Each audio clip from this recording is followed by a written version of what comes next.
माननीय प्रधानमंत्री श्री पी.वी. नरसिंह राव जी, महामहिम श्री डॉक्टर चन्ना रेड्डी जी, आदरणीय राजयोगिनी दादी प्रकाश मणि जी, आदरणीय दादी जानकी जी, भ्राता के राजू जी, और आज की सभा में हमारे आमंत्रण पर हमारे आदरणीय अतिथि पधारे हुए भ्राता श्री बूटा सिंह जी, श्री हरदेव जोशी जी, श्री वेंकट स्वामी जी, श्री नवल किशोर जी, भ्राता प्रसाद जी तथा स्नेही बहनों और भाइयों,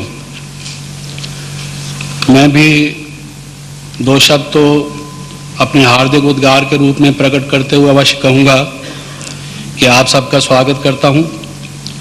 और मैं ऐसा मानता हूँ कि हमारे आदरणीय प्रधानमंत्री जी ने ये निमंत्रण स्वीकार किया और वो यहाँ इस तपोभूमि में पधारे, ईश्वरीय कर्तव्य भूमि पर उन्होंने कदम रखे। इस योग के वाइब्रेशंस में, इस हाल में, ये प्रदर्शित करता है कि किस प्रकार से हार्मनी का जो विषय है, जो इस सम्मेलन का विषय है, कि हमारे समाज में सुसंवादिता कैसे हो, सहस्वरता कैसे हो, मिलजुल के हम कैसे चलें शांति से, सद्भावना से, इस विषय में उनकी विशेष रुचि है। उनका जीवन ही एक मिसाल है कि समाज में जितनी समस्याएं हमारे सामने आती हैं उनको किस प्रकार से वो डायलॉग से, रिकन्सिलिएशन से, एक ह्यूमिलिटी से निपटाने की कोशिश करते हैं। जब से वो प्रधानमंत्री बने हैं तब से भी जो हमने उनकी कार्य प्रणाली को देखा है, सबको साथ ले जाते हुए एक स्वर से वो कार्य करने की पद्धति उनकी है। तो ये एक बहुत अच्छा मौका है और मैं समझता हूँ कि बहनों से उनका विशेष स्नेह है, आध्यात्म में उनकी एक रुचि है। वो एक बहुत हाई इंटेलेक्चुअल और एक स्कॉलर हैं, वो हमारे बीच में पधारे हैं, मुझे बहुत प्रसन्नता है। उसके उद्गार व्यक्त करते हुए मैं ये निवेदन करना चाहता हूँ कि हार्मनी का जो विषय है, आज के पृष्ठभूमिका में जो संसार की हालात हैं, चाहे वो बोस्निया के हों, चाहे सोमाली में हों, चाहे जो फार्मर रशियन रिपब्लिक्स थी उनमें हो, और अभी पूर्व 2 महीनों में हमारे देश में जो कुछ हुआ, उन सब को लेकर मैं समझता हूँ पहले एक समय था जब शीत युद्ध और आणविक अस्त्र शस्त्रों की दौड़ का एक विषय मुख्य माना जाता था, फिर उसके बाद पर्यावरण का, लेकिन उस रियो कॉन्फ्रेंस के बाद अभी लोग इस बात को समझने लगे हैं कि हमारी जो बहुत सारी समस्याएं हैं समाज की, वो मानवीय पारस्परिक संबंधों में विषमता के कारण, वैर विरोध के कारण, वैमनस्य के कारण ही हैं। इसलिए अब सेंटर स्टेज पर यह विषय आ गया है कि हार्मनी कैसे हो हमारे देश में, हम मिलजुल कर कैसे चलें। वरना हम जो कार्य कर रहे हैं, इतने वर्षों में हमने किया है, जो अचीव किया है साइंस से, आध्यात्म से या और साधनों से, उसका सबका मलिया मेट हो सकता है अगर हार्मनी न रहे। परंतु प्रश्न ये है कि हार्मनी के लिए क्या किया जाए। मैं समझता हूँ कि हमें फोकस करने की ज़रूरत है, हमें अपना एक ध्यान केंद्रित करने की आवश्यकता है। इस ईश्वरीय विश्वविद्यालय में परमपिता परमात्मा से, प्रजापिता ब्रह्मा के मुखारविंद से जो हमें शिक्षा मिलती रही है, उसके आधार पर उसका सार व्यक्त करना चाहता हूँ कि हमारे ख्याल में 5 मुख्य नैतिक नियम हैं, मॉरल वैल्यूज़ हैं। आज मॉरल वैल्यूज़ की बात कही जाती है कि वैल्यूज़ का एक क्राइसिस है। वो जो 5 वैल्यूज़ हैं, उनमें से सबसे प्रथम स्थान देता हूँ प्रेम और सद्भावना को। और सद्भावना को इसलिए साथ ले रहा हूँ कि अगर किसी से प्रेम आपका नहीं भी है, चलो कोई ऐसा आपसे व्यवहार करता भी है, तो कम से कम सद्भावना या गुडविल तो बनाए रखिए, ये मानवता है। इससे नीचे की स्टेज पर तो व्यक्ति को जाना ही नहीं चाहिए। कोई धर्म, कोई आस्था, कोई विज्ञान, कोई ज्ञान ये नहीं कहता। और उसके बाद दूसरा है जस्टिस, न्याय। और जस्टिस के साथ मैं शामिल करता हूँ फेयर प्ले को। जस्टिस तो एक एंड रिजल्ट है, एक एंड प्रोडक्ट है, लेकिन उसका जो सारा प्रोसेस है वो फेयर प्ले है। अगर कहीं कंपटीशन भी है तो फेयर प्ले को, रूल्स ऑफ द गेम को तो ना छोड़िए। तो जो कार्य हम करते हैं, दूसरे के साथ न्याय कर रहे हैं या लूट खसूट मचा रहे हैं, ये हमारे सामने रहना चाहिए। न्याय के साथ इसलिए मैं औचित्य को शामिल कर रहा हूँ। तीसरा है मनुष्य के प्रति तथा मानवीय अधिकारों के प्रति हमारा सम्मान, ह्यूमन राइट्स और the dignity of the human individual. और चौथा है सहनशीलता। फिर भी अगर कोई बात होती है तो सहन कीजिए, प्रेम से दूसरे को जीतिए, सद्भावना से जीतिए। एक व्यक्ति को तो सहन करना होगा, एक दफ़ा सहन करने से बहुत सी आगे प्रॉब्लम से बच जाते हैं। महसूस तो ऐसा होता है कि अभी कुछ कर डालना चाहिए, लेकिन सहन करना ही देखा गया है कि एक बहुत बड़ा सद्गुण है। और पांचवा है अहिंसा में दृढ़ आस्था और उसके प्रति प्रतिबद्धता, हमारी कमिटमेंट टू नॉन वायलेंस, कि अगर हमारे कोई डिफरेंसेस भी होंगे, हमारे कोई सेल्फ इंटरेस्ट भी होंगे, हमारे कोई कॉन्फ्लिक्ट्स भी होंगे, तो हम उसको रिजॉल्व करेंगे नॉन वायलेंस से। तो मैं ये निवेदन करना चाहता हूँ, ये बेसिक वैल्यूज़ हैं। और जो दूसरी बहुत सी वैल्यूज़ कही जाती हैं कि हम में स्पिरिट ऑफ रिकन्सिलिएशन हो, कोएग्जिस्टेंस हो, सेक्युलरिज्म हो, डेमोक्रेसी हो, मैं समझता हूँ चूँकि समय की सीमा है इसलिए उनके विस्तार में ना जाते हुए सार में ये कहना चाहता हूँ कि ये वो सब मूल्य इससे उपजते हैं। जब आप मानव राइट्स के प्रति और मानव के व्यक्तित्व के प्रति आप सम्मान करते हैं तो नेचुरली आप उसके धर्म और उसकी आस्था के प्रति भी सम्मान करते हैं। सेक्युलरिज्म का तो ये प्राण है। और फिर अगर आप नॉन वायलेंस से कमिटेड हैं और साथ साथ रूल ऑफ द लॉ में आप बिलीव करते हैं तो बाकी सब बातें कोएग्जिस्टेंस, रिकन्सिलिएशन वगैरह आ जाते हैं। और मैं समझता हूँ कि ये हार्मनी के लिए अति आवश्यक हैं। लेकिन अगर आप इसमें एक और जोड़ना चाहें, गुण तो जितने हों अच्छा है, तो मैं समझता हूँ 6वां जो नैतिक मूल्य है वो इसमें ऐड कर दें तो 6 points of national harmony, international harmony and reconciliation का एक फार्मूला हमारे सामने आ जाता है। वो 6th है concern for the well being of others. जो कुछ आप करते हैं उससे पहले ये देख लीजिए कि इससे दूसरे के फीलिंग्स को इंजरी तो नहीं होगी, उसकी हानि तो नहीं होगी, दूसरे का भला भी सोचिए। सेल्फिशनेस आजकल संसार में सर्वव्यापक है और बहुत सारी समस्याएं हमारी इसीलिए पैदा होती हैं। और अंतर्राष्ट्रीय, राष्ट्रीय, पारिवारिक और हमारे मानवीय संबंधों में एक तालमेल पैदा करने के लिए बहुत ज़रूरी है। महात्मा गांधी भी कहा करते कि जो कार्य आप करते हो, जो नेशनल पॉलिसी फिक्स करते हो, उससे पुअरेस्ट ऑफ द पुअर को, लोएस्ट ऑफ द लो को लाभ होगा या नहीं, ये सामने रखो। तो मैं ये समझता हूँ कि जैसे अप्रैल 1955 में बांदंग में नॉन अलाइंड नेशंस ने ये एक समझौता किया था, पंचशील जिसे कहा गया था, इस प्रकार से अगर ये 5 या 6 नियम ये अब हम अपना लेते हैं और हमारे देश की हर एक पॉलिटिकल पार्टी, हर धार्मिक संस्था, हर चिंतनशील व्यक्ति से पहली बात हम ये कहते हैं कि what is your stand on this, इसके विषय में आप क्या कहते हैं। जो भी मामला है वो हम देख लेंगे, बैठ के बात करेंगे, but are you first of all committed to non violence? Do you believe in human rights? Do you want to solve problem with love, with justice? अगर इस प्रकार से हमारे ये 5 शील हमारे नीति के निर्धारित करने वाले हमारे गाइडिंग प्रिंसिपल्स बन जाएं, और खुशी की बात तो यह है कि हमारे प्रधानमंत्री स्वयं उस बांदंग कॉन्फ्रेंस में शामिल थे जिसमें ये पंचशील को अपनाया गया था। तो आज ये एक बहुत अच्छा मौका है, उनकी याद दिला रहा हूँ, मैं ताज़ा कर रहा हूँ।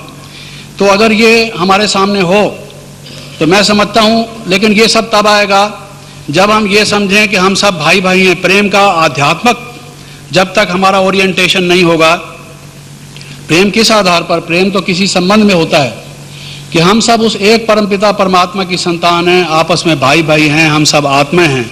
हमने एक दूसरे के भलाई करनी है, एक दूसरे की समस्या को हल करना है, कोऑपरेट करना है, ये उसका आधार होगा। जब इस तरह से हम उसको अपनाएंगे तो मैं समझता हूँ कि निश्चय रूप से हम देश में एक नई हवा, नई फिजा, नया माहौल, एक नया वातावरण पैदा करने लगेंगे। समय लगता है हर एक चीज़ में। मैं ये नहीं कहता कि चुटकी बजाएंगे और हो जाएगा, ये कोई जादू का खेल नहीं है। लेकिन हमारे जो बुद्धिजीवी लोग हैं, जो ओपिनियन लीडर्स हैं, अगर पहले पहले वही प्रतिबद्ध हो जाएं इन प्रिंसिपल्स के विषय में तो शुरू हो जाएगी, एक नींव पड़ जाएगी इसकी। और मुझे बहुत खुशी होगी हमारे प्रधानमंत्री जो स्वयं एक नमूना है, जिनकी लाइफ एक एग्जाम्पल है हार्मनी की, अगर वो इसकी बुनियाद डालेंगे, शुरू करेंगे, कार्य प्रणाली तो उनकी है ही ये।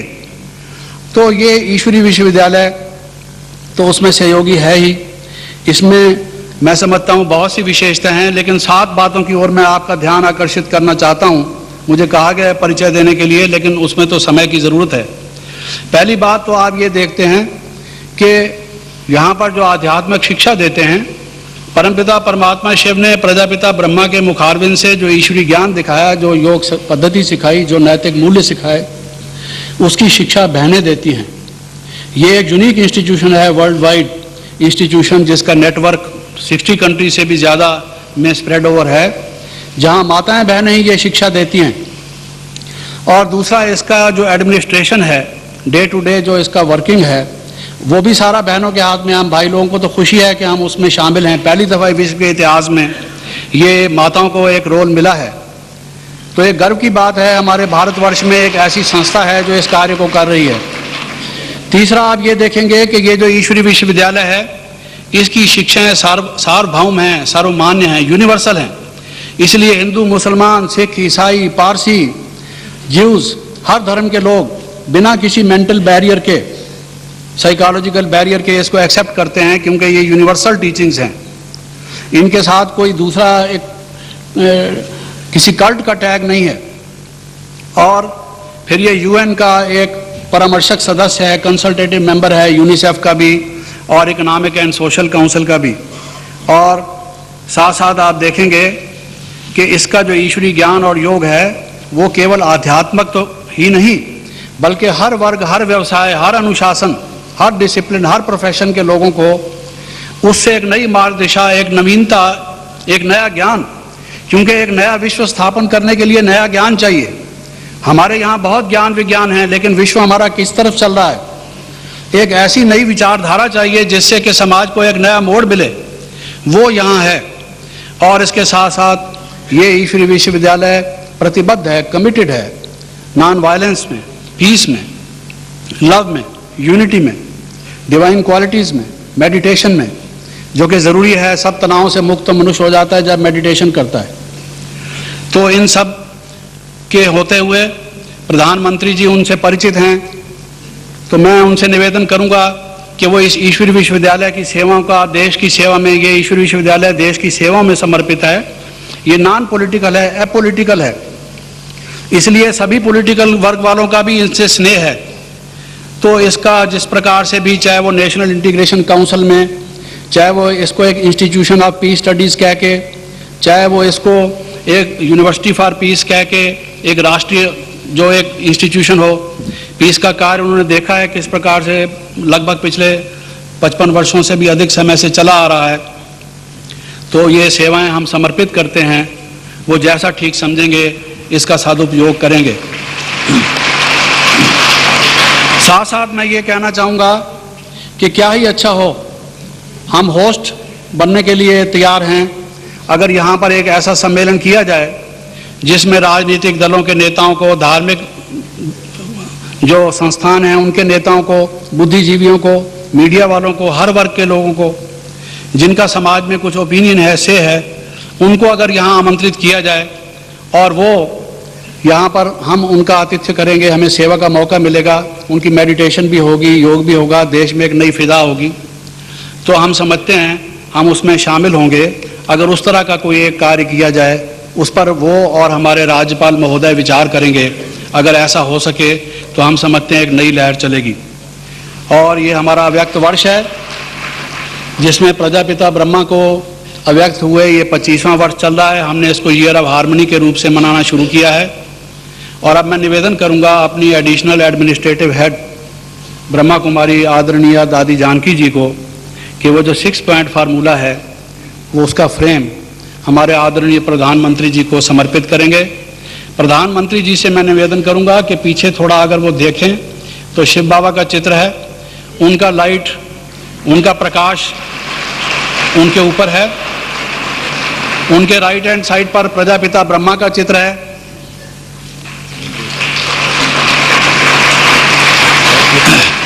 और बाईं ओर जगदम्बा सरस्वती जी का, उनका आशीर्वाद भी उनको प्राप्त है।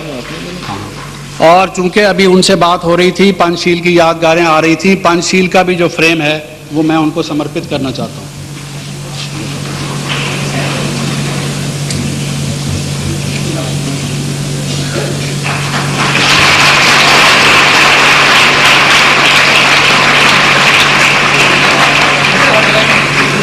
बल्कि उसके पार्टिकल्स, मैं गाड़ी में आता हूँ, मेरे साथ में बैठा हुआ अगर स्मोक करता है, मैं स्मोक नहीं भी करता, It is possible that I may have cancer. It is because that man is releasing such particles in the air, which if they settle on my lips are going to my system. I can be a patient of cancer. तो ऐसा नहीं है कि केवल एक व्यक्ति जो इस स्ट्रेस का शिकार बनता है उसको डिजीजेस होती हैं, बल्कि वो दूसरे संसार में सारे को रोगी बना रहा है। मैं तो ऐसा मानता हूँ कि शायद ही मुश्किल से ढूंढने से, रोशनी में चिराग लेकर भी अगर आप ढूंढें तो परफेक्टली हेल्दी आदमी आपको आज के संसार में शायद कोई मिले, जो सोशली भी, मॉरली भी, फिजिकली भी, स्पिरिचुअली भी पूर्ण रूप से हेल्दी हो। उसकी वजह यह है कि एक चेन रिएक्शन सा है, हम हेल्दी होने की कोशिश करते हैं तो दूसरा व्यक्ति हमारे रास्ते में ऑब्स्टिकल्स पैदा करता है। तो मेरा निवेदन यह है कि हम जो स्ट्रेस या टेंशन है उसके इस पहलू को भी ध्यान दें। किसी ने कहा है कि when you move your finger you move the stars. ये दुनिया आपस में इंटरकनेक्टेड है और कोई भी एक्शन सबके सारे समाज को प्रभावित करता है। एक व्यक्ति भी अगर टेंस है तो वो दूसरों को टेंशन की जो वेव्स, वाइब्रेशंस वो देता है, समाज में टेंशन पैदा करता है। तो इसलिए भी मैं समझता हूँ कि राजयोग का होना ज़रूरी है, केवल इसलिए नहीं कि मेरे ही साइकोसोमेटिक डिजीज़ से मैं शांति या मुक्ति पाऊँ, बल्कि एक स्वस्थ समाज पैदा करने के लिए भी ये बहुत ज़रूरी है। दूसरी बात मैं आपसे ये निवेदन करना चाहता हूँ कि आजकल दरअसल क्या है कि बहुत से डिसिप्लिन्स की कोऑर्डिनेटेड कुछ डिस्कशंस नहीं हो पाती, वरना अगर उस तरह के इंटरडिसिप्लिनरी कुछ मीट्स हमारी हों, जैसे कि आज राजयोग और होलिस्टिक हेल्थ, मेडिकल साइंसेज और स्पिरिचुअल साइंसेज की एक कोऑर्डिनेटेड, एक इंटरकनेक्टेड, इंटररिलेटेड, इंटरडिसिप्लिनरी मीट हुई। इसी तरह से बहुत से और डिसिप्लिन्स हैं। आप जानते हैं कि मेडिकल साइंसेज में आज हिप्नोथेरेपी को भी स्थान दिया जाता है और बहुत से हिप्नोटिस्ट ने जो हिप्नोटिक रिग्रेशन किए हैं उसके आधार पर अब मेडिकल प्रोफेशन वालों को भी ये मानना ही पड़ेगा, इससे वो इनकार नहीं कर सकते, क्योंकि हिप्नोटिक रिग्रेशन से ये पाया गया कि बहुत से लोग अपने पूर्व जन्मों के हालात बताते हैं और एक नहीं कई एक्सपेरिमेंट्स किए गए, वो रिकॉर्ड किए गए। मेडिकल प्रोफेशन के बहुत से लोगों ने रीइंकारनेशन के केस हिस्ट्रीज को इकट्ठा किया, वो भी हमारे सामने है। उन सब को लेकर अगर हम देखते हैं, बल्कि हिप्नोटिकली रिग्रेस करके वो ये जानने की कोशिश करते हैं कि इस व्यक्ति ने कौन सी बातों को रिप्रेस किया जिसकी वजह से इसको डिजीज़ है। वो अपने एक डिसिप्लिन से उन रोगों को ठीक करने की कोशिश करते हैं। तो मैं आपका ध्यान इस तरफ खिंचवाना चाहता हूँ कि अभी जो डिजीज़ हमारी गलतियों से पैदा होते हैं या और फैक्टर से, वो अलग बात है, लेकिन अगर आप ये मान के चलें कि हमारी प्रीवियस बर्थ भी हुई है, इंसान की रीइंकारनेशंस भी होती हैं और उनकी वजह से उसके जो कुछ हैबिट्स हैं, जो कुछ पूर्व जनित संस्कार हैं, उसकी कुछ प्रीवियस प्रोक्लिविटीज़ हैं, कुछ टेंडेंसीज़ हैं, कुछ इंक्लिनेशंस हैं, कुछ हैबिट्स हैं जो वो शुरू से ही अपने साथ लेकर आता है, उनके कारण से भी बहुत से रोग उसको बचपन से पैदा होने शुरू हो जाते हैं। बहुत से रोगों के कारण हमें दिखाई नहीं देते, हम उसको एक जेनेटिक इनहेरिटेंस नाम से कई दफ़ा समझ लेते हैं या हेरिडिटरी डिजीज़ मान लेते हैं, लेकिन बहुत सी डिजीज़ ऐसी भी हैं जो मनुष्य के शुरू से हैबिट्स की वजह से उसमें पैदा होती है। उनको आप ड्रग से कहाँ तक ठीक करेंगे जब तक मनुष्य के संस्कारों को ठीक ना करें। और मुझसे आने वाले वक्ता, पूर्व वक्ता जैसे पर्सनैलिटी ए के बारे में डिस्कस कर रहे थे कि कम्पिटिटिव है, एग्रेसिव है, लाइफ में पुश करना चाहता है, he wants to ride roughshod over others and just wants to push ahead without caring for others, without having any consideration and regard for others. Now, how are you going to cure such kind of persons unless and until there is some kind of a personality transformation of these people? How can you cure them by just giving some kind of medicines, pills or drugs or whatever? It is here also that Raj Yoga comes in to cure the persons of their personality defects. Unless and until you cure these people of their personality defects, their illness cannot be permanently removed. उनके रोग को आप हमेशा के लिए समाप्त नहीं कर सकते। इसलिए ज़रूरत इस बात की है कि राजयोग को आप साथ साथ लें। सिर्फ स्ट्रेस की बात की नहीं है, बल्कि वैसे ही जो हैबिट्स की मनुष्य की बात है, अगर साथ साथ उसको आप राजयोग प्रैक्टिस ना कराएं तो वो व्यक्ति एक डिजीज से फारिग होगा, दूसरी हो जाएगी, दूसरी से फारिग होगा, तीसरी हो जाएगी। फिर एक बात मैं आपको ये कहना चाहूँगा कि जो जीवन हम जी रहे हैं, मैंने वो जीवन भी जिया और जब मैं राजयोग में आया वो जीवन भी मैं जी रहा हूँ और मैं देखता हूँ कि रात दिन का अंतर है। रात दिन का अंतर, लिटरली मैं कह रहा हूँ आपको, रात दिन का अंतर है। जैसे एक सोया हुआ व्यक्ति और एक जागता हुआ व्यक्ति, उसकी जो सारी कॉन्शियसनेस की स्टेज है, उसकी सारी जो स्टेट ऑफ बीइंग या स्टेट ऑफ लिविंग है, वो बिल्कुल डिफरेंट है। स्वप्न अवस्था, ड्रीम स्टेट अलग स्टेट है।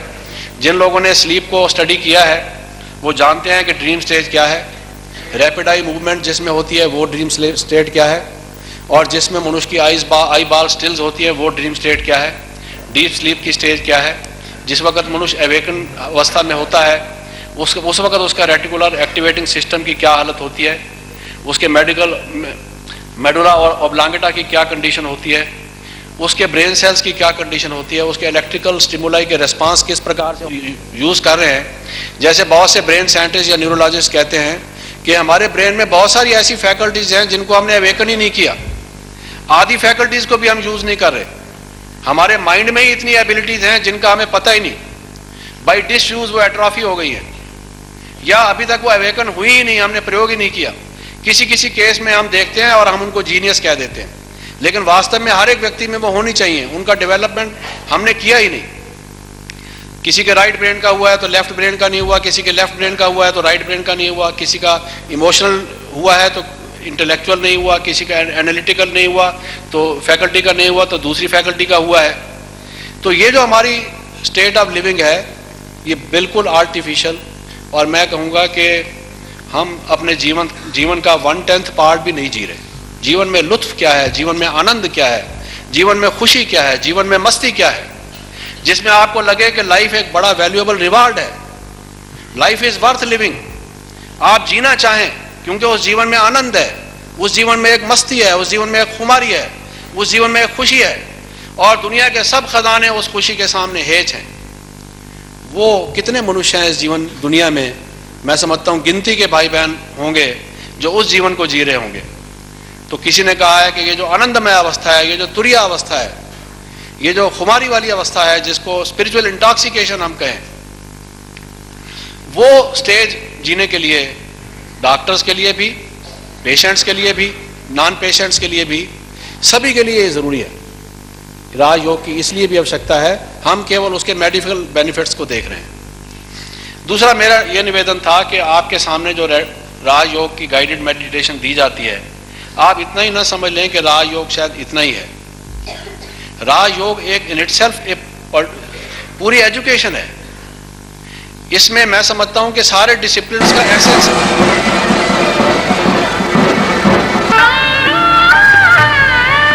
राष्ट्रपति महोदय के साथ आपके परिवार के अन्य सदस्य और आपके साथ आए हुए सभी ऑफिसर्स का भी हम हार्दिक स्वागत करते हैं।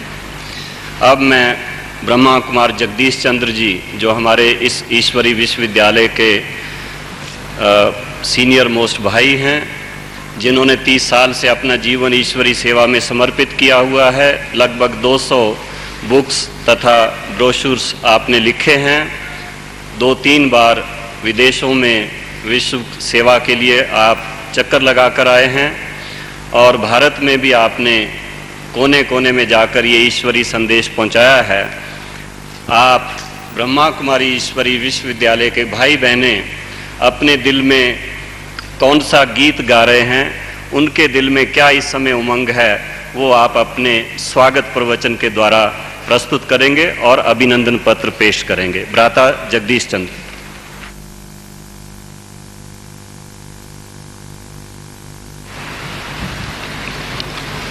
ओम शांति। जैसे कि अभी मंच से कहा गया, आप सभी जो उपस्थित बहन भाई हैं, केवल वे ही नहीं बल्कि इस ईश्वरी विश्वविद्यालय के विश्व भर में जो प्रभु स्नेही, योग अभ्यासी, पवित्र जीवी बहन भाई हैं, आज उनका सब कितना मन प्रफुल्लित होगा कि हमारे बीच महामहिम राष्ट्रपति महोदय पधारे हैं। तो मैं उन सब का एक प्रतिनिधित्व करते हुए उन सब की ओर से आपके सामने अभिनंदन पत्र पढ़ता हूँ। परमपिता परमात्मा के असीम स्नेही एवं स्वतंत्र विशाल भारत की जन आकांक्षाओं के एकमात्र स्रोत विश्व बंधु ज्ञानी जय सिंह जी, आबू पर्वत की विराट भुजाओं में बसी इस तपोभूमि का जनमन आपका हृदय से स्वागत करता है। हे भारत के गौरव, विशाल कर्मवीर, विशाल हृदय कर्मवीर, प्रजापिता ब्रह्मा कुमारी ईश्वरीय विश्वविद्यालय का ये अंतर्राष्ट्रीय मुख्यालय आज आपके अपने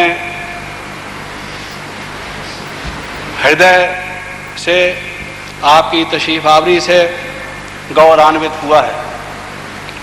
स्नेह संपन्न नैसर्गिक सूत्र में बंधे हमारे अनेकानेक राजयोग निष्ठ ब्रह्मा कुमारियाँ अपने देश विदेश के 1500 सेवा केंद्रों की ओर से आपका प्रेम पूर्ण अभिनंदन करते हुए आत्मिक आनंद का अनुभव करते हैं। भारत के उत्थान और उत्कर्ष की कहानी अपनी विशिष्ट रीति नीति से नित्य ही पल्लवित करने वाले भारत रत्न आपको दृढ़ संकल्प शक्ति, निर्भीकता, दूरदर्शिता व परिपक्वता ने देश की हित कामना एवं राष्ट्रीय एकता की जो ज्वलंत स्वरूप साकार किया है, वो अपने आप में अद्वितीय है। आप जैसे महामहिम राष्ट्रपति को पाकर निस्संदेह भारत का सर्वांगीण विकास हो रहा है। आज की इस पावन वेला में हमारे रोम रोम से ये एक ही अभिलाषा प्रस्फुटित हो रही है कि आप इसी प्रकार देश विदेश के कल्याण हेतु राज्य सत्ता के साथ साथ ईश्वरीय सत्ताधारी बन, सहज राजयोग द्वारा दिव्य शक्तियों के अधिकारी बन, चिरकाल तक मानविक सेवा में अग्रसर होते रहे। सफलता सदा आपके कदम चूमती रहे। इसी अंतर्भावना के साथ हम हैं आपके स्नेही ब्रह्मा कुमारियाँ और ब्रह्मा कुमार, आपके शुभाकांक्षी। इसके साथ साथ हमारे महामहिम राष्ट्रपति महोदय से दिल्ली में भेंट हुई थी कुछ समय पहले, जो इस ईश्वरीय विश्वविद्यालय के विदेशों में सेवा केंद्र हैं, उनकी निर्देशिका ब्रह्मा कुमारी जानकी जी की। उनका भी एक टेलिस मैसेज आपके प्रति आया है, वो मैं पढ़ता हूँ। Welcome to the holiest and highest pilgrimage place, the land of the honey forest Madhuban, the land of God's love and light. We know that all blessings and multi-million-fold fortune from God awaits you. All the good wishes of your entire spiritual family are with you. B.K. Janki. आपके साथ साथ मैं महामहिम राज्यपाल महोदय का, श्रीमती मेहरा जी का और डॉक्टर मनजीत कौर जी का, साथ साथ अपने मिनिस्टर बकौलिया जी का और उनके साथ जो परिवार के सदस्य या दूसरे बहन भाई पधारे हैं, उन सब का भी हार्दिक स्वागत करता हूँ। उसके साथ साथ कुछ दो शेर आपकी अकीदत में, आपकी खिदमत में पेश करता हूँ। जुस्तजू रूह को रहती है जिसका वस्ल पाने की, जुस्तजू रूह को रहती है जिसका वस्ल पाने की। वस्ल का मतलब होता है परमात्मा से मिलना। हाँ, जुस्तजू रूह को रहती है जिससे मिलन मनाने की। मिली सब बरकतें हों तो भी चश्म ढूंढती है जिसको पाने की। मनुष्य को जीवन के जैसा सामान मुयस्सर हो जाएं, परंतु फिर भी एक इच्छा जीवन में, जो परम इच्छा है, वो ये रहती है कि किसी तरह से परमात्मा से वस्ल हो जाए। पाक परवरदिगार आलम का है जो आप उसके घर आए। पाक परवरदिगार आलम का घर है जो आप उसके घर आए। मन में सरूर है कि मुदब्बर घर आए, मोतबिर आए। दिल करता है दुआएं के सब रूहानी राज खुल जाएं। अभी भी जब हम रास्ते में आ रहे थे तो कुछ ज्ञान की चर्चा चल रही थी, आपके कुछ प्रश्न थे, तो मैंने आपसे निवेदन किया था कि हमें खिदमत का मौका बहुत कम मिला है, रूहानी सेवा हम पूरी नहीं कर पाए। मैंने मिलिट्री सेक्रेटरी साहब से भी कहा था और प्रेसिडेंट साहब से ख़ास निवेदन किया था कि अगर आज थोड़ा सा समय मिलेगा तो जो यूथ की प्रदर्शनी है वो आपको दिखाएंगे जहां आप ठहरे हुए। इसी उस ख्याल से ये अर्ज़ किया है, दिल करता है दुआएं के सब रूहानी राज खुल जाए। वक्त आप दें कि हम रूहानी सेवा कर पाएं। एक बार फिर स्वागत करते हैं।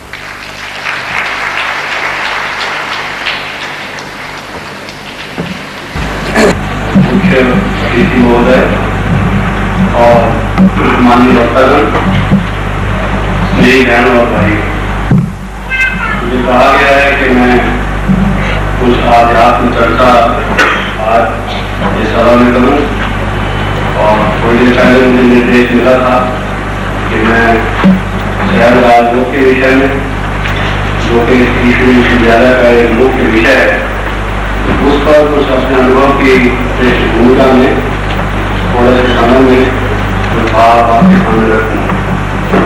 बात दरअसल ये है कि आज से लगभग 30 वर्ष पहले जब मैं एक टीचर ट्रेनिंग इंस्टीट्यूशन में प्रधान अध्यापक के पद पर था, प्रिंसिपल के पद पर, मुझे उस समय की याद आ रही है जब राजयोग का प्रश्न मेरे सामने आया है। मुझे योग में विशेष रुचि थी, बचपन से कुछ ऐसे आध्यात्मिक अनुभव हुआ करते थे। हो सकता है कि पूर्व जन्म में कोई भक्ति या साधना का कोई फल रहा हो, परंतु कई बार ऐसे बैठे बैठे मुझे ऐसा लगता था कि जैसे किसी पर्दे के पीछे से वो ईश्वरी शक्ति, वो ईश्वरी आवाज मुझे बुला रही है, लेकिन इस आत्मा को कोई रास्ता नहीं मिलता।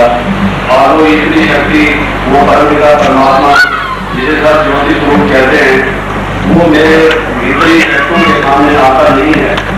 तो मन में ये उत्कट इच्छा बनी रहती कि इसी जीवन में मैं और किसी लक्ष्य को अपने सामने न लेकर संसारिक वैभवों, पदार्थों, मान और पद की लालसा न रखकर अपने जीवन में एक ही चेष्टा करूंगा कि मैं परमपिता परमात्मा का अनुभव अपने जीवन में पाऊंगा। उसी लक्ष्य को लेकर मनोबल से मैं चलता रहा। उससे लेकर मैंने दार्शनिक ग्रंथों का भी अध्ययन किया और साथ साथ योग के जो मूलभूत संस्कृत में ग्रंथ हैं, जैसे आयोग प्रदीपिका है या ज्ञान संहिता है या शिव संहिता है या अन्य कुछ शास्त्र हैं, पतंजलि का योग दर्शन है, इन सब का अध्ययन किया और उस पर बहुत सी टीकाएं, भाष्य इत्यादि का भी अध्ययन किया, परंतु वो इच्छा मेरी पूरी नहीं हुई। और आप इस बात को समझ सकते हैं कि योग को एक प्रैक्टिकल विषय है, एक करने की और अनुभव करने की एक बात है, और जो अनुभवी हो, जिसने उस चीज को पाया, वही उसका अनुभव करा सकता है। क्योंकि किसी प्रैक्टिकल का एक आधार जरूर हुआ करती है, लेकिन प्रैक्टिकल तो प्रैक्टिकल अपना स्थान, अपना महत्व रखता है। तो मैं योग भी सीखता रहा कुछ संस्थाओं में जाकर, उससे मुझे कुछ शारीरिक लाभ जरूर हुआ और कुछ जैसे केवल की तरफ झुकाव भी हुआ, परंतु जो चीज मुझे चाहिए थी, जिसकी जरूरत थी, जिस रात में मैं था, वो मैं न पा सका। और उसी बात को लेकर मेरा मन कुछ भरा भरा रहता था। जैसे बच्चा अपने माता पिता से खो जाता है और उसको ये रहता है कि किस प्रकार से वो माता पिता मुझे मिले। तो मुझे जो योग की इच्छा थी, बहुत से लोग एकाग्रता को प्राप्त करने के लिए योग का अभ्यास करते हैं। कुछ लोग योग की कुछ सिद्धियां, हनुमान गरिमा इत्यादि जो योग दर्शन में बताई गई है, उनकी लालसा को लेकर योग का अभ्यास करते हैं। कईयों में जीवन में मुक्ति या मोक्ष की प्राप्ति की इच्छा, उसके कारण से भी योग का अभ्यास करते हैं। परंतु मुझे योग का जो अभ्यास करे, उस समय जब मैं बात कर रहा हूँ, जो शौक था, जो लगन थी, जो एक उत्कट इच्छा थी, वो इसलिए विशेष रूप से कि मैं जो विज्ञान का अध्ययन करता या जो तत्व दर्शनों का अध्ययन करता, उससे मैं ये इसी निष्कर्ष पर पहुंचा कि ये संसार परिणामी है, परिवर्तनशील है, यहाँ की सब चीज क्षणभंगुर है और स्थिर है। कुछ भी संसार में शाश्वत नहीं है, कोई भी चीज यहाँ रहने वाली नहीं है, न ये शरीर रहने वाला है, न ये राज रहने वाला है। इस पृथ्वी में बड़े बड़े राजाओं को अपने में समा दिया, जो चक्रवर्ती राजा कहलाते थे, वो भी एक दिन न रहे। तो कैसा एक ऐसा योग हो कि उस परमात्मा की याद में रंग जाऊं और ऐसा आनंद अनुभव हो, ऐसी शाश्वत शांति अनुभव हो, जीवन में वो एक अविनाशी खजाना मुझे मिल जाए। उस बात को लेकर मैं योग सीखना चाहता था कि जो आनंद की अवस्था, जो एक ऐसा लज़्ज़त, ऐसा रस, ऐसा अनुभव जिससे उत्कट, जिससे अच्छा और कोई उत्कृष्ट अनुभव नहीं है, ऐसा अनुभव मेरे जीवन में हो। मैं कई बार जो चित्र में शंकर जी को देखा करता, लोग मुझे कहते कि ये योग साध रहे हैं, तो कैसा वो योग है जिसमें रंग जाने से जीवन में सदा के लिए आनंद आ जाता है और सब विकार मिट जाते हैं। मन का जो बंध आवरण और विक्षेप है वो नष्ट हो जाता है और मन एक रस अवस्था को प्राप्त करके स्थिर हो जाता है, जिसको स्थित प्रज्ञ कहा है। उसके लक्षण जीवन में प्रकट हो जाते हैं और गीता में जिस दैवी संपदा का वर्णन किया है वो दिन स्वतः ही आते चले जाते हैं। उसके साथ साथ ऐसे योग की मुझे दिलाया थी, उसको लेकर मैंने गीता भी पढ़ी और भी संसार के अन्य धर्मों के जो ग्रंथ हैं उनका अवलोकन भी मैंने किया। लेकिन जबकि मैं बात आपसे कह रहा हूँ, उन दिनों में ब्रह्मा कुमारी बहनों का देरी में आगमन हुआ, तब इस ईश्वरीय विश्वविद्यालय की सेवाओं का अभी प्रारंभ हुआ था। तो थियोसॉफिकल सोसाइटी में दिल्ली में बहनों को आमंत्रण मिला था मेडिटेशन के विषय पर कुछ बोलने और मन को नियंत्रित हम कैसे कर सकते हैं, माइंड कंट्रोल की क्या विधि है, इस पर भी कुछ कहने को। मैं मनोविज्ञान का भी एक विद्यार्थी था। मन क्या है ये मेरे मन में बहुत बड़ी उत्सुकता बनी रहती थी कि मन ही से तो सारा खेल है, मन ही से ये सब रचना रची हुई है और मन को मनुष्य नहीं जानता। कहीं मन को दबाने की बात हो रही है, कहीं मन को मारने की बात हो रही है, कहीं चित्त की वृत्तियों के निरोध की बात कही जा रही है। लेकिन ये मन क्या है, ये चित्त क्या है, इसको मैं ठीक इसे जानना चाहता था, अपने भीतर में जाकर झांकना चाहता था कि मेरा जो वास्तविक स्वरूप है, मैं जो हूँ, जैसा हूँ, कौन हूँ और मेरा आज मत क्या है। मैं इस बात के प्रश्न का भी समाधान चाहता हूँ और मैं समझता हूँ कि ये प्रश्न की इच्छा मेरी नहीं थी, केवल मेरी नहीं थी, बल्कि आप में से आज जो यहाँ बहने और भाई उपस्थित हैं वो इसी इच्छा को लेकर ही आए। ये जितने लोगों के संपर्क में आता हूँ मैं तो देखता हूँ किसी में स्पष्ट रूप से ये विचार जागृत होते हैं, किसी में थोड़े सुषुप्त होते हैं। एक डिग्री का अंतर केवल होता है, लेकिन हर एक के मन में ये इच्छा होती जरूर है। कौन व्यक्ति है संसार में जो ये नहीं चाहता होगा कि उसे स्थायी शांति प्राप्त हो, उसके जीवन में वो परमात्मा को अनुभव करने वाला जो आनंद है वो प्राप्त हो। मेरे ख्याल में ये निरपवाद बात है। हर एक व्यक्ति इस चीज का फायदेमंद है, इस चीज को चाहता है। तो मैं ये बात कह रहा था कि बहनों का जो प्रवर्तन वहां थियोसॉफिकल सोसाइटी में हुआ, उसको सुनते सुनते पहली बार उससे पहले मैं प्रवर्तन सुना करता था, बड़े धुआंधार तकरीरें, बड़े रसेदार भाषण, बहुत ही अच्छे रमणीक सुंदर, एक बहुत शब्दों की झंकार में कई प्रवचन सुनने का मुझे मौका मिला, उससे लाभ भी हुआ करता था। लेकिन वो एक पहली बार का मौका मेरे जीवन में ऐसा आया था जब उस प्रवचन को सुनते सुनते मुझे ऐसा लगा कि मैं देह से न्यारा हो गया। जिस चीज की मैं पुरुषार्थ किया करता, गीता में पढ़ा करता कि देह अलग है, तो ये वस्त्र के समान है और आत्मा जब ये शरीर को पुराने वस्त्रों की तरह से छोड़कर चली जाती है, लेकिन वस्त्र से न्यारी आत्मा कैसे है, उस बात को अनुभव रूप से उस रहस्य को मैंने नहीं जाना। परमात्मा प्रकाश रूप है, वो शांत रूप है, प्रेम रूप है। ये शास्त्रीय रूप से वर्णन मैंने परमात्मा का पढ़ा और सुना था, लेकिन वो अनुभव, वो शांति कैसे होती है, वो प्रेम उसका कैसा है, उस माता पिता का जो संसार की मनुष्यात्मा से विलक्षण प्रेम है, जो एक चुंबक की तरह से मनुष्य को खींच लेता है और जिसका सहारा ढूंढने की हर एक आत्मा चेष्टा करती है। ये मेरे मन में प्रश्न बना हुआ था और मैं जैसे कि आपसे निवेदन कर रहा था, वो पहला एक ऐसा मौका था जब उस प्रवचन को सुनते सुनते मैं उस स्थिति में स्थित हो गया और मैंने अपने रूप से कोई पुरुषार्थ नहीं किया, सिर्फ ये कि मेरी पृष्ठभूमिका बनी हुई थी और उसको दर्शित होकर मैं सुन रहा था। उस सुनते सुनते मुझे ऐसा लगा कि वो जो निराला सुख है, आत्मिक सुख, जिसे अतिरिक्त सुख श्रीमद् भागवत में कहा गया है और अन्य ग्रंथों में अन्य नाम से पुकारा गया है, वो मुझे उसका एक अलग, उसका कुछ अनुभव महसूस हुआ और मैं ऐसा अपने आप को महसूस करने लगा। उस भरी हुई सवाल में बैठने के बावजूद भी मेरे आसपास चहल पहल थी, लेकिन मैं ऐसा महसूस करने लगा कि मैं एक प्रकाश के समुद्र में हूँ और बैठे हुए लोग भी मुझे धुंधले धुंधले चित्र उनके दिखाई देते एक प्रकाश में से, लेकिन मैं अपनी वो स्थिति उस समय पाता। मुझे ऐसा लगा कि मुझे योग की शिक्षा अगर मिल सकती है तो यहाँ मिल सकती है। तो बहनों से जब संपर्क किया, मुझे कहा गया कि एक सप्ताह अगर उसका कोर्स किया जाए तो उस चीज को सीखा जा सकता है। वो दिन मैं समझता हूँ मेरे जीवन के स्वर्णिम दिन थे, मेरे सौभाग्य के उत्कर्ष के दिन थे।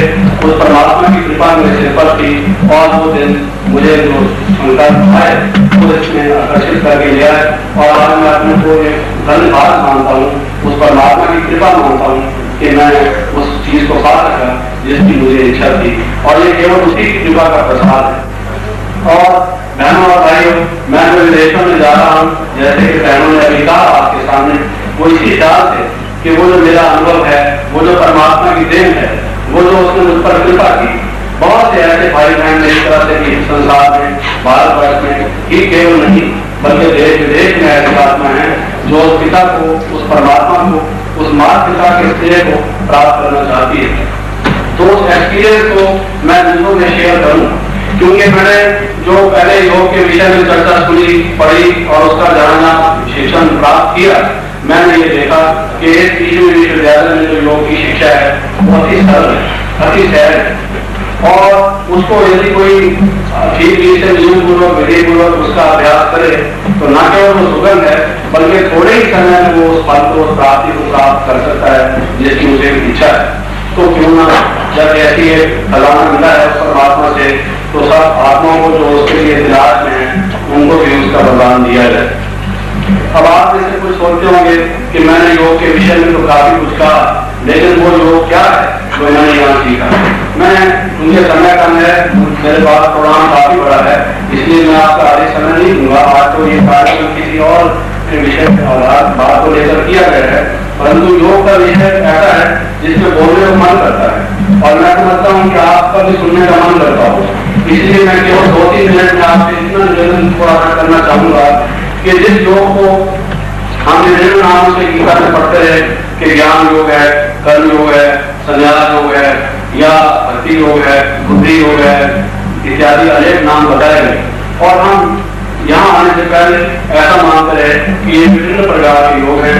संसार में अन्य अनेक प्रकार के योग होते हैं, कुछ बुद्धिजीवी होते हैं, बुद्धि प्रधान होते हैं, उनके लिए बुद्धि योग ठीक है, कुछ भावना प्रधान है, भक्ति प्रधान है, प्रेम प्रधान है, उनके लिए भक्ति योग ठीक है, कुछ कर्मठ लोग हैं, कुछ करने वाले रोजान वाले लोग हैं, उनके लिए शायद कर्म योग है, निष्काम कर्म करते चले जाओ, ये उनके लिए शायद आज्ञा है भगवान की। इस प्रकार से समझते हैं। लेकिन जब मैं इस विश्वविद्यालय में आया तो मैंने ये देखा कि ये जो योग यहाँ पर जिसके प्रशिक्षण मिलता है उसमें ज्ञान योग, कर्म योग, संन्यास योग, भक्ति योग, बुद्धि योग और भी अन्य जितने प्रकार के योग हो सकते हैं उन सबका समन्वय ये इंटीग्रेटेड योग है, जिसको हम सीखते हैं तो हमारा बौद्धिक पक्ष भी विकास को प्राप्त करता है, हमारा भाव पक्ष, भावना पक्ष भी, हमारी डिवोशनल एबिलिटीज भी डेवलप होती हैं, और इमोशनल कंट्रोल भी हमारा होता है, और साथ साथ मन की स्थिरता भी हमें आती है,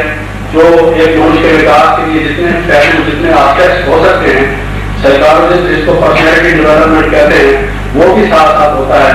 योग की साइकोलॉजी, योग की साइकियाट्री में मेरे ख्याल में सब प्रकार की साइकोलॉजी समाज आती है, और मनुष्य का हर प्रकार का विकास भी होता है, प्रकाश भी उसे मिलता है, आनंद भी मिलता है, शांति भी मिलती है, और उसके जो संस्कार है एक एक बुरी हैबिट को या एक एक अवगुण या दुर्गुण को या आत्मरक्षण को उसे छोड़ने की जरूरत नहीं रहती, बल्कि जैसे जंगल को आग लगा दी जाए तो सब कांटे भस्मभूत हो जाते हैं। इसी प्रकार तो योग की विधि ऐसी आत्मा पर गिरती है कि जन्म जन्मांतर की पड़ी हुई मैल उस पर आई हुई तरह टुकड़े टुकड़े होकर अलग हो जाती है, और आत्मा एक सच्चे सोने की तरह से एक प्रकाशमान हो जाती है। ऐसा वो योग है जो यहाँ सिखाया जाता है। और मैं पहली दफा भी जब ऑस्ट्रेलिया और अन्य देशों में गया था, दिन की चर्चा आपकी आपके सामने हुई, तो मैंने देखा कि वहाँ पर लोगों को इन चीजों की बहुत शौक है, बहुत कदर है। भारत के लोग तो बहुत ज्यादा ये समझते हैं कि देश हमारा है और हम हमारे देश की ये देन है, हम लोग तो योग को जानते ही हैं। और जैसे आपको मालूम है कि जिस देश में जो चीज होती है वहाँ उसकी कदर कुछ कम होती है और देशों में ज्यादा होती है, परंतु इस ख्याल से हम नहीं देखने जा रहे हैं कि केवल यहाँ कदर इस चीज की कम होती है, बल्कि इस ख्याल से भी कि आत्माएं हमारे लिए एक जगत या रंग या जाति का कोई भेद नहीं, जहाँ जिस व्यक्ति को इस चीज की तलाश है, इच्छा है, वहां पहुंचकर उसको इस चीज की चीज देना ये हमारा कर्तव्य है। और आज आपने जो इस सभा में मेरे इस आत्मा के प्रति कुछ कहा और अपना भाव प्रकट किए, उसके लिए मैं आप सबका धन्यवाद करता हूँ आयोजकों का, और ये कह के समाप्त करता हूँ।